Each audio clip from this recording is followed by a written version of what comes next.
Students, आज हम पढ़ेंगे श्रीलंका के बारे में। तो ये इंडिया का मैप है। इंडिया में श्रीलंका इधर की तरफ आपको देखने को मिलेगा। एक बार जूम करके देखते हैं इसके मैप को। This is Sri Lanka. तो श्रीलंका जो है बेसिकली एशिया में आता है, एक स्मॉल आइलैंड है। पॉपुलेशन इसकी हरियाणा जितनी है, यानी कि 2 करोड़ के आसपास आपको इसकी जनसंख्या देखने को मिलेगी।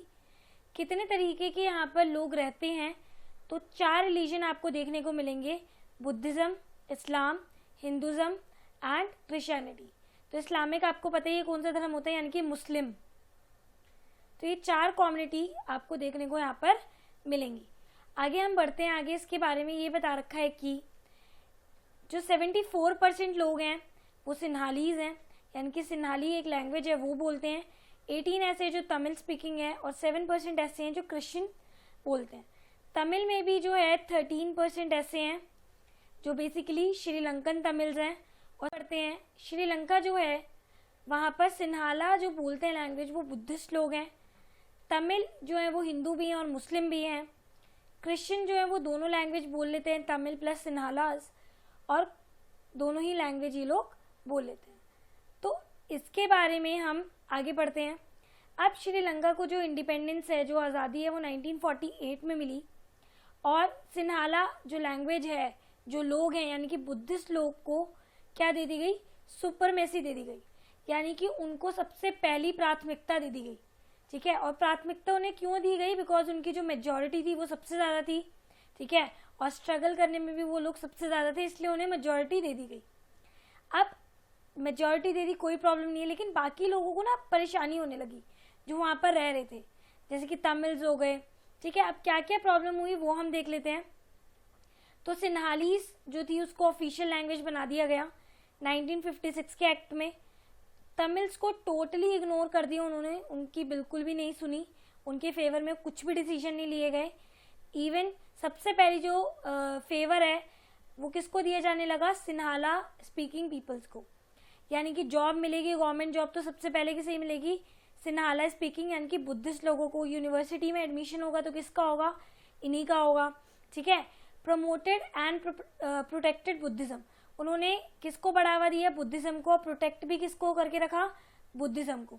मतलब उनकी सबसे पहली इंपॉर्टेंस जो हो गई वो बुद्धिज्म हो गई, और उन्होंने टोटली निग्लेक्ट कर दिया किसको, तमिल्स को और बाकी सारी जो वहाँ पर रिलीजन्स के लोग रह रहे थे।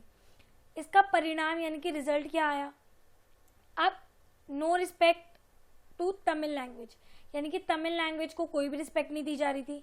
ठीक है, और उन्होंने बहुत ज़्यादा स्ट्रगल करना शुरू कर दिया, उन्हें इक्वालिटी नहीं मिल रही थी जॉब में, क्योंकि सबसे पहले जॉब किसे मिलेगी, सिन्हालास को। ठीक है, सेकंड चीज़, मतलब अगर आपको यूनिवर्सिटी में एंट्री लेनी है तो किसको मिलेगी, सबसे पहले सिन्हालास को मिलेगी। और लैंग्वेज और कल्चर में भी इतने ज़्यादा डिफरेंसेस आ गए कि सबसे पहले इंपॉर्टेंस जो दी जाएगी वो सिर्फ और सिर्फ सिन्हालास को दी जाएगी। इसकी वजह से अब उनके बीच में कॉन्फ्लिक्ट्स जो थे वो किस में चेंज हो गए, उनकी डिमांड में। तमिल्स ने बोला भैया हम ऐसे नहीं मानेंगे, हमें अपनी डिमांड पूरी करवानी है और हम अपनी डिमांड रखेंगे। उनकी डिमांड ये थी कि तमिल को ऑफिशियल लैंग्वेज बना दो, हमें इक्वल अपॉर्चुनिटी दो, जिस तरीके से सिन्हालास को जॉब मिल रही है, ठीक है, गवर्नमेंट जॉब मिल रही है, यूनिवर्सिटीज़ में एडमिशन मिल रहे हैं, सिमिलरली हमें भी वो इम्पोर्टेंस दी जाए, भेदभाव ना करा जाए। ठीक है, और थर्ड जो है, दे वांट तमिल एलम। एलम जो होता है वो एक स्टेट होती है, ठीक है, तमिल में बोला जाता है। तो वो सेपरेट स्टेट चाहते थे, कहाँ पर, नॉर्थ एंड ईस्ट में, यानी कि नॉर्थ पार्ट जो है श्रीलंका का उसमें वो अपनी सेपरेट स्टेट चाहते थे। वो कहते थे हमें अलग ही कर दो श्रीलंका से, हम अपनी खुद की एक स्टेट बना लेते हैं। अब हुआ क्या, सरकार ने बिल्कुल नहीं सुनी उनकी, जिसकी वजह से फाइनली वो सिविल वॉर करने लगे। सिविल वॉर क्या होता है बेटा, जहाँ पर एक देश में रहने वाले लोग आपस में ही लड़ने लगते हैं। तो ये आपको दिखेगा, अभी हुआ भी था CAA, ठीक है, जो लागू हुआ था, उसके रिगार्ड में कितनी सारी हिंसा जो है इंडिया में हुई थी। ठीक है, हिंदू मुस्लिम आपस में ही लड़ रहे थे। तो वो ही सेम ये क्या होता है, सिविल वॉर होती है, जब एक ही देश के लोग आपस में लड़ने लगते हैं। परिणाम क्या आया, बहुत सारे लोग, 1000 ऑफ पीपल जो है वो मारे गए। और it impact social, culture and economic life of Sri Lanka. तो श्रीलंका की सोशल लाइफ भी इफेक्ट हुई, कल्चरल भी हुई और इकोनॉमिक, यानी कि श्रीलंका में बहुत ही ज़्यादा नुकसान हुआ। तो देखो, अगर ये लोग पावर शेयर कर लेते, ठीक है, तो श्रीलंका में बिल्कुल भी इतने कॉन्फ्लिक्ट्स नहीं आते।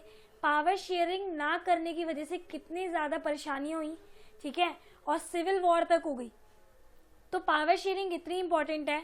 आई होप आपको ये समझ आया होगा। अगर आपको समझ आया तो प्लीज़ मेरे चैनल को लाइक, सब्सक्राइब और शेयर करना ना भूलें। Thank you guys.